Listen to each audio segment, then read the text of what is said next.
Voici une vidéo pour montrer comment configurer Lire.cool pour un usage partagé, par exemple en école, quand on a des tablettes qui vont de classe en classe. Sur une même tablette, je passe par exemple dans la première classe ici 1P2 et l'heure suivante, je passe dans la classe 2A. Dans la classe 2A, je veux sans doute que les élèves se déconnectent et se reconnectent avec leur profil à eux. Donc, une tablette aura par exemple eu John de la classe 1P2. Et puis, il va arrêter l'activité, il va la ranger dans la valise à tablette, si je puis dire. Et ensuite, c'est un élève, par exemple Marie, de la classe 2A, qui va utiliser la tablette. Le danger, c'est que Marie démarre l'application, ne regarde pas trop qui est connecté et commence à faire ses activités sur le compte de John, de 1P2.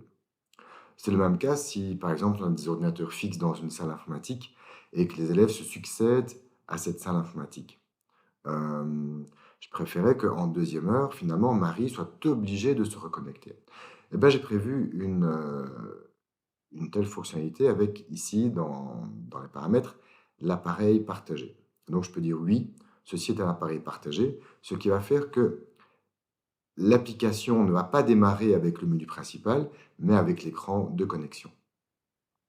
Donc le menu principal, finalement, va devenir l'écran de connexion une fois que je me déconnecte. Heu, Essayons, détail serveur. Je vais me déconnecter ou alors l'application se déconnecte après 30 minutes automatiquement. Voilà. Il efface mes données niveau local et maintenant je suis un utilisateur anonyme.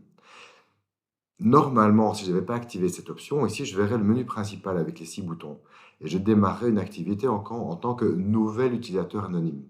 Donc, même si John de 1P2 s'était bien déconnecté en première heure, Marie aurait ouvert ceci avec un utilisateur anonyme et aurait vu les 6 boutons d'activité pour démarrer une activité.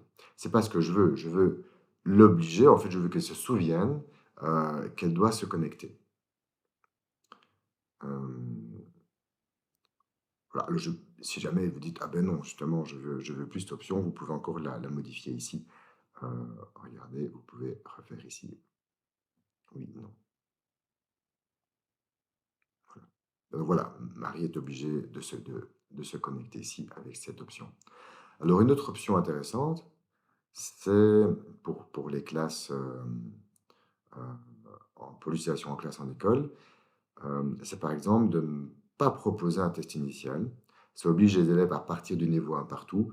Bon, ils vont assez vite progresser de niveau en niveau jusqu'à se stabiliser vers leur niveau réel. Euh, et aussi de ne pas permettre le mode blanc. C'était sans doute plutôt un mode prévu pour l'enseignant qu'il puisse tester différents niveaux des différentes activités. Euh, voilà. Donc c'est ce que je ferais dans une école. Typiquement, je désactiverais ces deux options. Ce sera tout pour cette vidéo. Merci.